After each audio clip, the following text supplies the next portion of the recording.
ज्ञानानन्दस्य ज्ञानञ्जनशलाकया चक्षुरुन्मिलितं येन तस्मै श्रीगुरुवे नमः। श्रीचैतन्यमनोभीष्टं स्थापितं येन भूतले स्वयं रूपः गदा मह्यं ददाति स्वपदान्तिकं। वन्देऽहं श्रीगुरौ श्रीयुतापदकमलं श्रीगुरून् वैष्णवांश्च श्रीरूपं साग्रजातं सहगणरघुनाथान्वितं तं सजीवं साद्वैतं सावधूतं परिजनसहितं कृष्णचैतन्यदेवं श्रीराधाकृष्णपादान् सहगणललिता श्रीविशाखान्वितांश्च। हे कृष्णकरुणासिन्धु दीनबन्धु जगत्पते गोपेश गोपिकान्त राधाकान्त नमस्तुते। तप्तकाञ्चन गौराङ्गी राधे वृन्दावनेश्वरी विश्वभानुसुते देवी प्रणमामि हरिप्रिये। वाञ्छाकल्पतरुभ्यश्च कृपासिन्धुभ्येव च पतितानां पावनेभ्यो वैष्णवेभ्यो नमो नमः। जय श्री कृष्ण चैतन्य प्रभु नित्यानंद श्री अद्वैत गदाधर शिवासादि गौर भक्तवृंद। हरे कृष्णा कृष्णा कृष्णा हरे हरे, हरे राम राम राम हरे हरे। नमो विष्णुपादाय कृष्णप्रेष्ठाय भूतले श्रीमते भक्ति वेदांत स्वामिन्निति नामिने। नमस्ते सारस्वते देवे गौरवाणी प्रचारिणे निर्विशेष शून्यवादी पाश्चात्य देश तारिणे। हरे कृष्णा। बृहद भागवतम पहला खंड 7वां अध्याय 51, 51, 52, 53 श्लोक हम पढ़ेंगे। और हमने सुना इससे पहले कि गोविंद देव गोचरण करते करते कुछ दूरी पर अपने सम्मुख समुद्र को देखकर यमुना के भ्रम से आनंदित होकर जल विहार के लिए अपने सखाओं को पुकारने लगे। गतः कुत्र व्यस्यास्थ श्रीधामां सुबलार्जुन सर्वे भवन्तु धावन्तो वेगेनायन्तु हर्षतः। कृष्णायां पाययित्वा गाविहरां यथा सुखं मधुरां लसितां वाहिन्यां वगाह्य च इवमग्रे सरन् गोभिः रम्भूधेनिर्निकटं गतः महाकल्लोलमालाभिः कोलाहलवतो अच्युतः। हे श्रीदाम, हे सुबल, हे अर्जुन, हे सखागण, कहाँ चले गए? सभी प्रसन्नतापूर्वक यहाँ पर आ जाओ, यथाशीघ्र आओ। हम सभी गायों को जलपान कराकर इस मधुर स्वच्छ शीतल जल को वहन करने वाली यमुना में अवगाहन करके सुखपूर्वक विहार करेंगे। चलो आओ, हम सब लोग क्या करेंगे? स्विमिंग में जाएंगे। सब लोग जल्दी आइए। उसके पहले क्या करेंगे? गायों को जलपान भी कराएंगे। इसलिए जहाँ जहाँ भी आप जाते हो, कुंड व्रज में, उस सभी जगहों पे गायों ने जलपान किया है और भगवान के भक्तों ने सब ने मिलकर एक साथ वहाँ पर उनमें स्नान इत्यादि किया है। तो कह रहे हैं यमुना में आप जल्दी आइए, बड़ा एक्साइटेड है। तो ऐसी अब सोचिए, हम लोग तो यमुना में अगर पानी भी साफ देख लेते हैं तो हम बड़े खुश हो जाते हैं।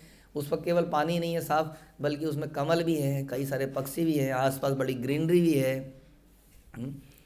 तो ऐसे करके वहाँ इस प्रकार का माहौल है, तो सबको बुलाया जा रहा है। इस प्रकार अच्युत सभी गायों के साथ अग्रसर होकर कोलाहल युक्त महातरंग यमान समुद्र के निकट उपस्थित हुए। समुद्र के पास में है ऑल लोग, है ना। डिस्कशन क्या हो रहा है कि आइए सब लोग हम यमुना में स्नान करेंगे, लेकिन वो समुद्र के सामने खड़े हो गए कोलाहल पूर्व एक्साइटमेंट के साथ।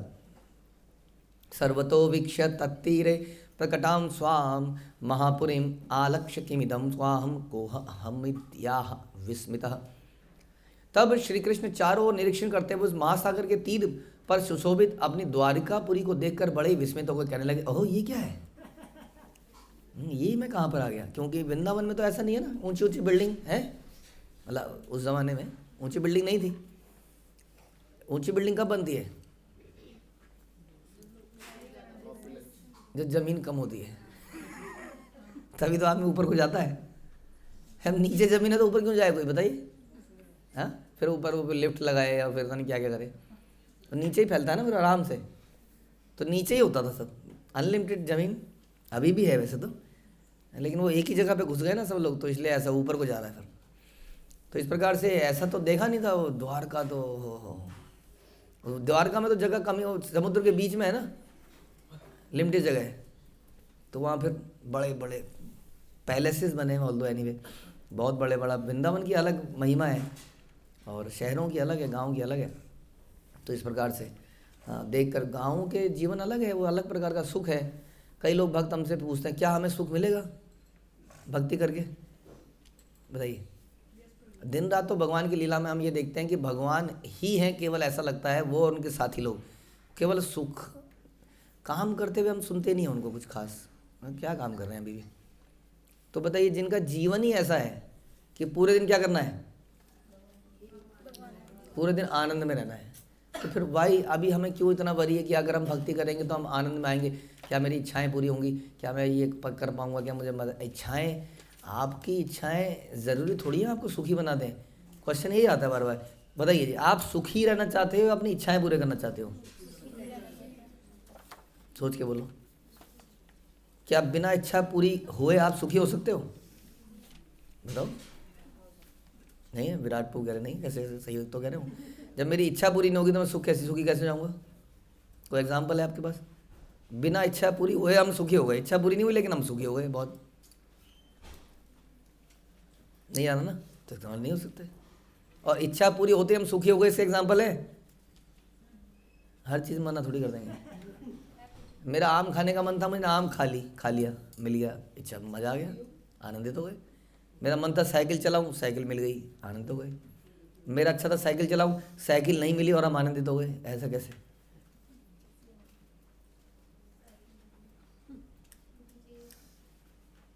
ओह, माता जी कह रही है साइकिल चलाओगे उसके बाद स्कूटी मांगोगे थोड़े दिनों बाद। हर इच्छा पूरी हो जाएगी क्या, हर इच्छा कैसे पूरी जाएगी, सूट की भी हो गई, फिर कार की, और फिर कुछ और चीज़ की, ट्रैफिक बहुत ज़्यादा है। तो मतलब ये कह रहे हैं कि एक इच्छा पूरी होगी उसके तुरंत बाद दूसरी इच्छा से खड़ी हो जाएगी। जैसे हम कहते हैं रावण के सर, भगवान राम एक सर काटते थे, धुड़ुप दूसरा सर उठ जाता था, इसको काटते थे ऐसे उठ जाता था। फिर क्या किया उन्होंने, भगवान राम ने जड़ यहाँ सुखा दिया, हृदय को वहीं से जड़ से मारा उसको। इच्छाएं कहाँ हैं, यहाँ जड़ में, हृदय में, मन में, वो समस्या है एक्चुअली में। हाँ, वो हमें कभी सुखी नहीं होने देगा। एक इच्छा पूरी होगी तुरंत दूसरी खड़ी हो जाएगी। इसलिए आप देखिए हम लोग कितने तो कर चुके हैं, कितने चीज़ें प्राप्त कर चुके हैं, लेकिन फिर भी हम दुखी से रहते हैं। तो वास्तविकता में इस प्रकार की इच्छाएं हमें सुखी नहीं कर सकती है। और कई बार इच्छा पूरी ना होना, जैसे भगवान बोलते हैं यस्या हम अनुग्रहमी हरंति तद्धनम शनैः, भगवान अगर बहुत ज़्यादा अनुग्रह करते हैं तो सब छीन लेते हैं, तो इसका मतलब भगवान दुखी कर देते हैं भक्त को, है दुखी अगर करते हैं तो अल्टीमेट आनंदित होने के लिए करते हैं। जैसे श्रील प्रभुपाद को भगवान ने टेम्पररीली बहुत दुखी कर दिया है कि नहीं, ये खत्म हो गया, ये खत्म हो गया, ये सब जो किया वो चौपट हो गया। फिर प्राप्त क्या हुआ, हुआ कि नहीं। प्रभुपाद चाहते थे इंडिया में फैले, झांसी में फैले, और वो बंद हो गया। बताइए इच्छा पूरी हुई, नहीं हुई इच्छा पूरी, सुखी हुए, अल्टीमेट सुखी हुए। समझ में आया। हमें लगता है इंस्टेंटली उसी समय सुख मिल जाए, मिलेगा, डेफिनेटली मिलेगा, बिकॉज भगवान हमारे पिता हैं, सुहृदय हैं, हमारे मित्र हैं। लेकिन कई बार हम कह रहे हैं कि हमारा मुख्य उद्देश्य क्या होना चाहिए कि हम सुखी हो जाएं, ना कि हमारी इच्छाएं पूरी हो जाएं। लेकिन हमारा सारा फोकस किस में होता है कि हमारी इच्छाएं पूरी हो जाएं। तो सुखी होने के लिए अगर आप देखेंगे तो भगवान की पूरी जीवन शैली जो है वो क्या है, एकदम सुखी रहते हैं सारे भगवान और भगवान के ग्वाल बाल गोपियाँ सब लोग। आप जो लीलाएं सुनते हैं उसमें इसी प्रकार का कुछ चलता रहता है। तो ऐसा कैसे हो सकता है कि उसी भगवान की आप भक्ति करेंगे इस संसार में और हम कहते हैं कि नहीं हम सुखी नहीं हो पाएंगे, क्योंकि हम उन्हीं के पास जाने का प्रयास कर रहे हैं और उनके पास अल्टीमेट सुख प्राप्त हो रहा है कि नहीं हो रहा है। कोई एग्जाम्पल बताइए कि भगवान सुखी रहते हैं बहुत, बोलिए जी। यहाँ से तो कुछ नहीं आएगा, बोलिए जी, आप बोलिए। गाय चराना, खाया पीना, मौज मस्ती करना, अभी नहाने की बातें चल रही है ना, उसके बाद वो पोटलियाँ खुल जाएंगी खाने की। वैसे ही उन्होंने चैतन्य लीला में भी किया, वहाँ जाते थे, गंगा स्नान में जाते थे, स्कूल जाते थे, स्कूल से सीधा गंगा स्नान में पहुँच जाते थे फिर से, और वहाँ खेल कूद पता नहीं क्या क्या, फिर प्रसाद पाके फिर स्नान करने चले जाते थे, खेलने चले जाते थे। इस प्रकार का जीवन।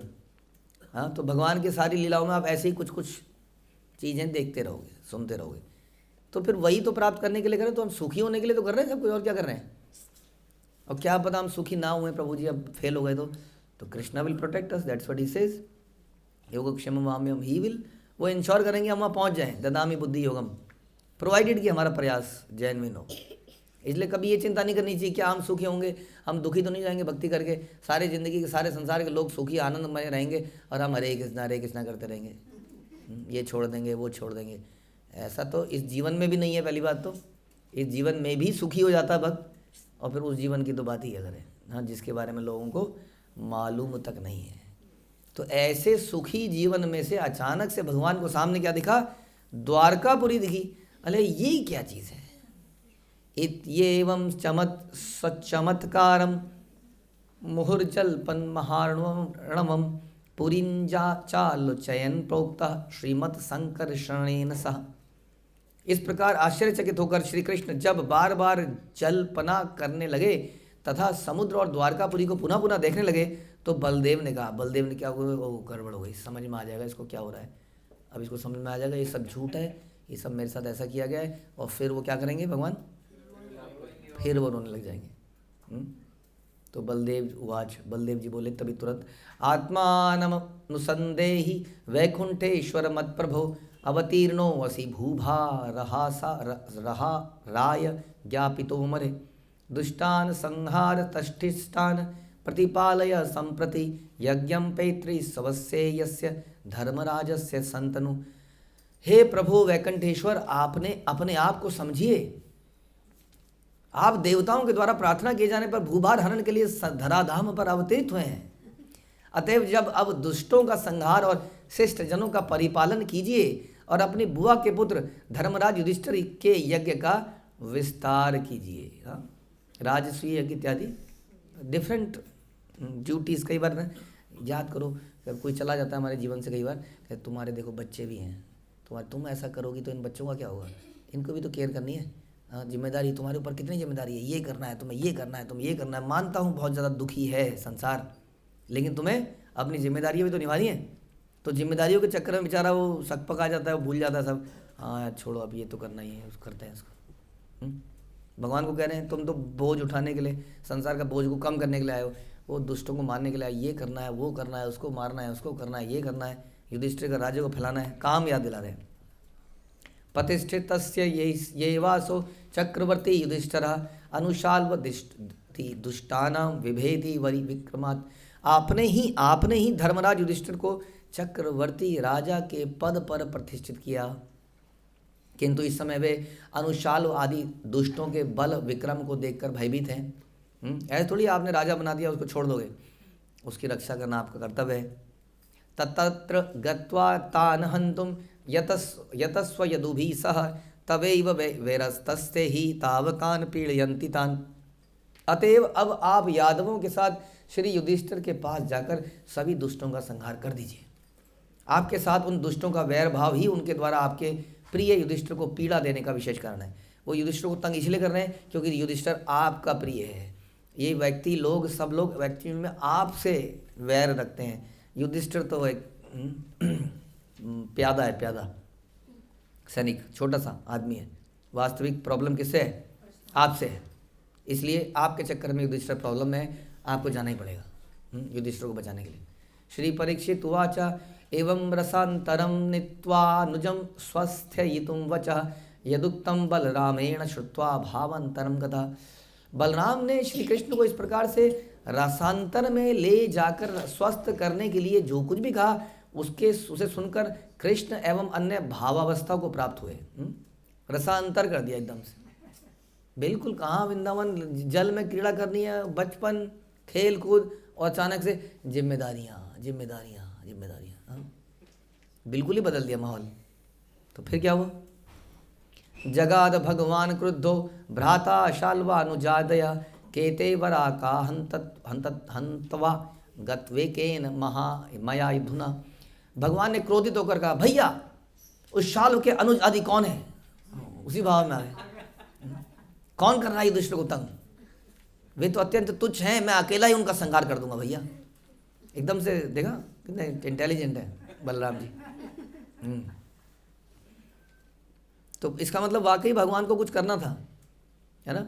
अब बांसुरी बजाने वाला, खेलने कूदने माखन खाने वाला, तो वहाँ पर जो राक्षस मारे वो अलग तरह के थे ना, वो इंडिविजुअल क्या एक्सपर्ट थे, इंडिविजुअली एक्सपर्ट, अपने आप में वो थे कुछ, उनको समाप्त कर दिया। अब कुछ ऐसे थे जो पूरे संगठित रूप से थे, जरासंध इत्यादि ये सब जितने भी थे बाकी लोग, इनको अलग तरीके से इनका खात्मा करना था।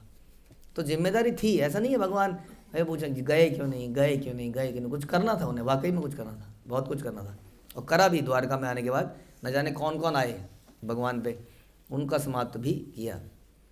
तो अब बांसुरी बजाने वाला, इस प्रकार जंगल में रहने वाला, वो अलग मामला, कैसे उस पर अटैक करे बताइए। जरासंध कैसे उस पर गडेरिए पर अटैक करे, जरासंध की भी तो कोई इज्जत है।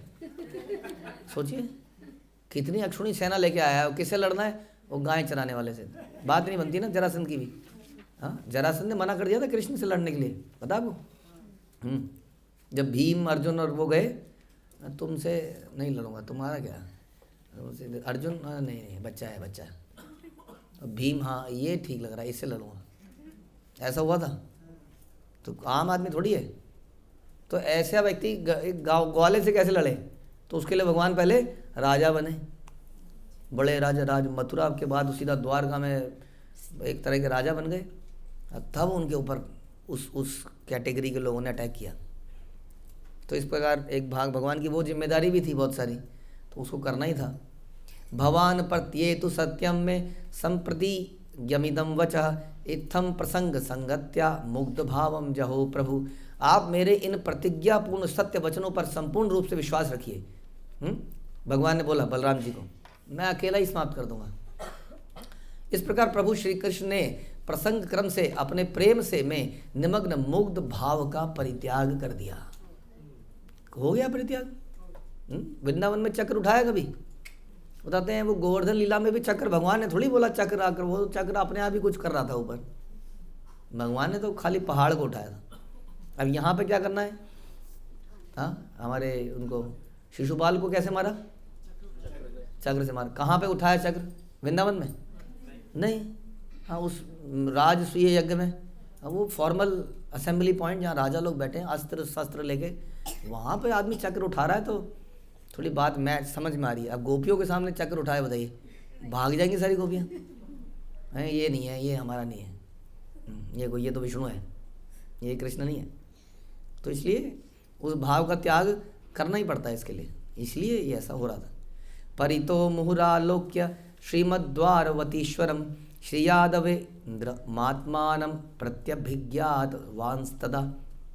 इसके उपरांत श्री कृष्ण बार बार चारों ओर देखकर अपने को द्वारकाधीश श्री यादवेंद्र के रूप में पहचानने लगे। वो बिल्कुल अब उस भाव को त्याग दिया उन्होंने, वृंदावन भाव चला गया। प्रसाद भयंतरे सुप्तम सस्मारात करे स्थिताम वंशी स्वस्याग्रजियस्यापि वन्यवेशंच दृष्टवान। और उनको यह भी स्मरण हुआ कि वे अपने राजभवन के भीतरी भाग में सो रहे थे, किंतु बाद में उन्होंने अपने हाथ में वंशी और बलराम जी के वन्य वेश को देखा। ये मैं तो सो रहा था अपने महल में, ये मेरी बांसुरी कहाँ से आ गई, और ये बलराम जी को क्या हो गया, ये कैसे कपड़े पहन रखे हैं, हाँ और मैंने कैसे कपड़े पहन रखे हैं, ऐसा उन्हें दिखा। पुरिया बहि प्रायाणेन गोपाल नम वेक्ष च विस्मयम संशयन चाप्तो जहाज हृदय भावयन। तथा उन्होंने यह भी देखा कि वे द्वारकापुरी के बाहरी भाग में समुद्र के तीर पर गौचरण कर रहे हैं। गाय वाएँ देखी, फिर ये समझ नहीं आया। इस प्रकार उस विषय की चिंता करते करते वो विस्मित हो गए और संशययुक्त होकर हंसने लगे। तो भगवान भ्रमित हो गए, है कि नहीं, भगवान को भ्रमित कर दिया ना सबने मिलकर। देखो कितने सारे लोगों ने भगवान को भी भ्रमित कर दिया। इसी प्रकार कई बार वो भ्रमित होकर हमारी रक्षा करना भूल जाते हैं। कोई उनको पहले शिकायत देता होता ना कि वो किसी सीनियर व्यक्ति के पास जो पहले पहुंच गया, हाँ ये हमसे पहले पहुंच गया, जो बोल देगा वैसे ही बहका देगा। कई लोग ऐसे सोचते हैं, ये पहले पहुंच गया ना, मुझसे पहले पहुंच गया ना, ये अब इन्होंने जो बोला वही बात मानी जाएगी, बहका दिया। ऐसे भगवान भी बहक जाते हैं। कोई व्यक्ति अपनी अर्जी डाल देता, हर व्यक्ति अर्जी डाल रहा है, चोर डाल रहा है कि मैं चोरी कर पाऊँ, भगवान कृपा करें। और जिसके यहाँ चोरी हो रही है मेरे घर की रक्षा करना। अब जिसकी अर्जी पहले पहुँच गई उसकी अर्जी मान ली जाएगी। चोर की पहले पहुँच गई तो चोरी होगी, वो भी तो भगवान का ही है। क्यों, क्या ख्याल है, क्या ख्याल है जी बाबू जी? कुछ ख्याल ही नहीं है, ख्याली पुलाव है? हाँ जी, क्या ख्याल है?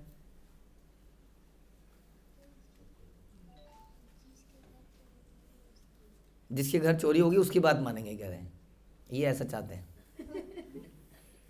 तो भगवान कभी भ्रमित नहीं होते हैं वास्तव में। तो फिर ये सब ड्रामा क्या हुआ है? भ्रमित तो हमने देखा हो गया भगवान।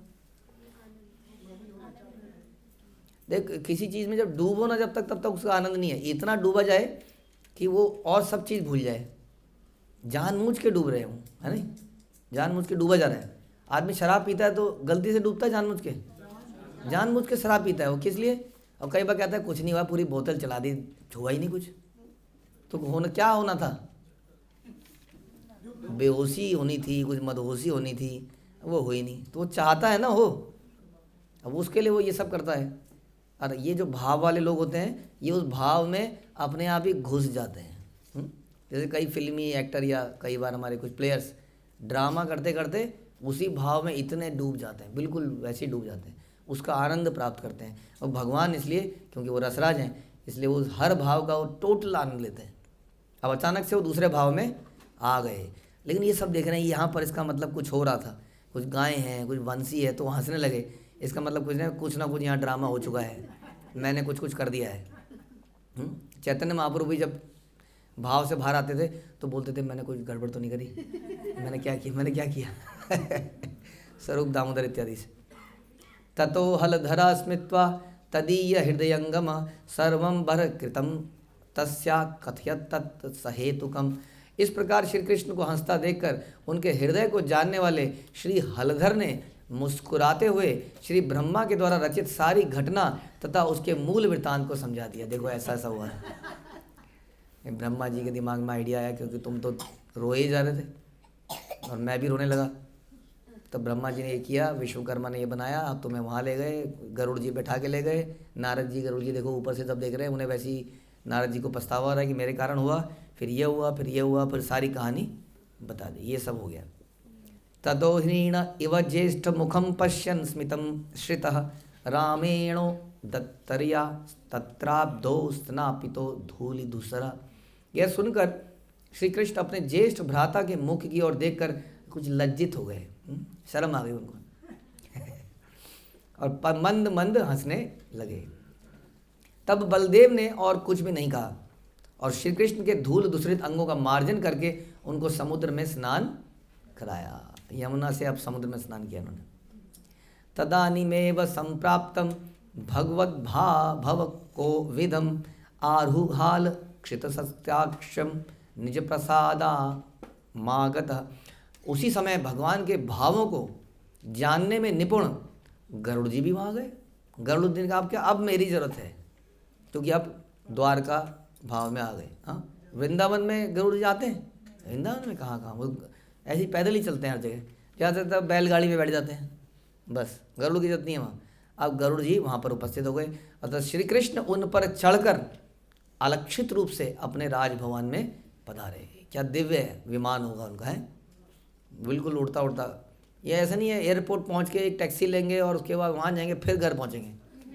ये ऐसा हवाई जहाज जो घर के बिल्कुल बाहर ही उतार देगा, वहीं कोई टैक्सी नहीं चाहिए इसके लिए अलग से। तो वैसे ही वो अपने राजमहल में उतरे। सर्वज्ञनो देवानाथ देवकी रुक्मणी सुमुखा प्रबोध्यांत पुरे देव्यो भगवत पार्श्वमापिता। और उसके बाद सर्वज्ञ श्री उद्धव ने माता श्री देवकी और रुक्मणी आदि प्रमुख महिषियों को सांत्वना देकर अंतःपुर में भगवान कृष्ण के पास भेजा। आपको याद है ये सब लोग दूर से देख रहे थे। हाँ, ये सारी कहानी ये लोग दूर से देख रहे थे, इनको आना अलाउड नहीं था वृंदावन भाव में, तो दूर से देख रहे थे। अब भगवान उन्हीं के भाव में आ गए हैं, तो इनको फिर से अंतःपुर में यानी कि अंदर के कमरे में बेडरूम में भगवान कृष्ण के पास इनको उद्धव जी ने भेज दिया। माता चा देवकी पुत्र माशीर्भिनंदन तम भोग संपादनायास्य कलाभिज्ञा दुत्रम गता समय अनुसार क्या करणीय है, इसे भली बातें जानने वाली माता देवकी अपने पुत्र को आशीर्वाद वचन पूर्ण वचनों से अभिनंदित करके उनके लिए भोजन तैयार करने के लिए शीघ्र ही वहाँ से चली गई। सेवा करने चली गई भगवान की। स्तंभाद्य अंतरिता सत्यो देव्यो अतिष्ठिन प्रभु प्रिया सत्यभामा न तत्रागाताम कृष्णो पृच्छद्रुम। श्री कृष्ण की प्रिय रुक्मणी आदि सभी महिषियाँ पहले से ही स्तंभ यानी कि पिलर के पीछे छिपकर वहीं पर उपस्थित थी। केवल श्री सत्यभामा ही उस स्थान पर नहीं आई थी, इसलिए श्री कृष्ण ने उद्धव से उनके विषय में पूछा। यानी सत्यभामा वहाँ नहीं आई थी अभी तक, तो भगवान ने पूछा वेयर इज सत्यभामा। श्री हरिदास उवाच, हरिदास उद्धव ने कहा, वृंदावने यदा जातो विजयो रेवतार्चिता प्रभोत्स्तदातान दातनम भावम भावम बुध भ्रामकं परम कमप्यालोक्य देवी भी सह तत्रैव दूरतः स्थिता नीलीय दुर्बुद्धि रुचै पद्मावती खला। हे प्रभु, रेवतक पर्वत के बीच में स्थित नव वृंदावन में जब आप आए, याद है? हाँ, नव वृंदावन में रेवत पर्वत के बीच में, लवण समुद्र के और उसके बीच में, उसी समय अबोध व्यक्तियों को भ्रमित करने वाले आपके विचित्र भाव को देखने के लिए, हाँ किसको? जो क्या कर देता है? भ्रमित। किसको भ्रमित कर देता है? अबोध बालक, अबोध लोगों को, जो भगवान के बारे में जानते नहीं हैं, थोड़े ज्ञानी वानी हैं इधर उधर के, उनको पता नहीं है क्या भगवान माखन भी चुरा सकते हैं, भगवान ऐसे भी कर सकते हैं, अबोध हैं, उनको भ्रमित कर देता है। इस भाव को देखने के लिए खल स्वभाव वाली कौन? खल नायिका कौन? पद्मावती भी महिषियों के साथ उस स्थान से कुछ ही दूर पर अलक्षित भाव से खड़ी थी। वह दुर्बुद्धि पद्मा, दुर्बुद्धि पद्मा आपके उस अपूर्व भाव का दर्शन कर महिषियों से कहने लगी, कुछ कुछ बोल दिया, बोलने में तो एक्सपर्ट ही है। देवक्येर पुण्यहीने रे रे रुक्मणि दुर्भगे सत्यभामे वरे अंता हंता जामवंत्या दयोवरा पश्यते दमितो अर्वाक स्वमभिमानं विमुच्यत आभीरीणाम हि दास्याय तपस्याम कुरुतोत्तमाम। अरे पुण्यहीन देवकी, अरे दुर्भागी रुक्मणी, अरे नीच सत्यभामा, अरे हीन जाम्बवती इत्यादि रमणियों, हाय क्या तुम लोग श्री कृष्ण की इन चेष्टाओं को नहीं देख रही हो? अब अपने अपने अभिमान को त्याग कर गोपियों की दासियां बनने के लिए कठोर तपस्या करो। मर जाओगी, मर, कुछ नहीं आएगा हाथ में, ये ले जाएंगी गोपियां, क्या बनोगी? इनकी दासियां बन के रह जाओगी। मे आई कम इन बोलना पड़ेगा, may I come in Radha, may I come in Lalita, Lalita will say no stay back. दासियां बन जाऊंगी, समझ में? ऐसा आदमी बड़ा शुभचिंतक लगता है हमको, मेरे हित के लिए कितना, हाँ नौकर बना देंगे तुम्हें, नौकर टट्टू बना देंगे, ज़्यादा आगे पीछे घूमेंगे तो, पीछे रहो, इतना आगे घुसने की जरूरत नहीं है। हमारे शुभचिंतक इस प्रकार के पद्मावती अक्सर हमें घरों में बोलती हैं, नौकर बना देंगे तो, नौकर आगे पीछे घूमता रहेगा, पागल हो गया, पागल, दिमाग खराब हो गया उसका। ऐसी पद्मावती आई होगी आपके जीवन में कहीं ना कहीं, कभी कोई माँ के रूप में, कोई बहन के रूप में, कोई भाई के रूप में, उन्हें खूब समझाया हुआ। तो ये पद्मावती इन सबको नीच हीन, और एक तरह से उन्हें डांट रही है, कहने का मतलब है गाली नहीं दे रही है, उन्हें डांट रही है कि तुम्हारा दिमाग खराब हो गया है, इन गोपियों की दासी बनने के लिए भी तपस्या करना पड़ेगा। This is what somebody said and something happened, जिसको आज भी याद करते हैं हम लोग। नारद कुंड नहीं, रामलीला, क्या हुआ? मंथरा ने बिल्कुल यही वर्ड बोले कि गई को दासी बन जाएगी, दासी, ये राम बनेगा राजा, राम की माँ बनेगी मुख्य रानी यहाँ की, मतलब हेड बन जाएगी, और तुम क्या बनोगी उसके बाद? कौशल्या की दासी बनोगी, दासी। ऐसा समझ में आया? और बनना क्या है? नित्य, हमेशा हु हो गया नित्य कृष्णदास, नित्य कृष्णदास बोलते ही ये दास बनना है, लेकिन हमेशा एनवियसनेस। ये कल का छोकरा, ये कल की छोकरी यहाँ पे आ गई, हमें बताएगी, हमें सिखाएगी। इस पद्मावती मेंटेलिटी से बचिए। आगे इन्होंने क्या क्या भरा उसको हम सुनेंगे। हरे कृष्ण। श्रील प्रभुपाद की जय।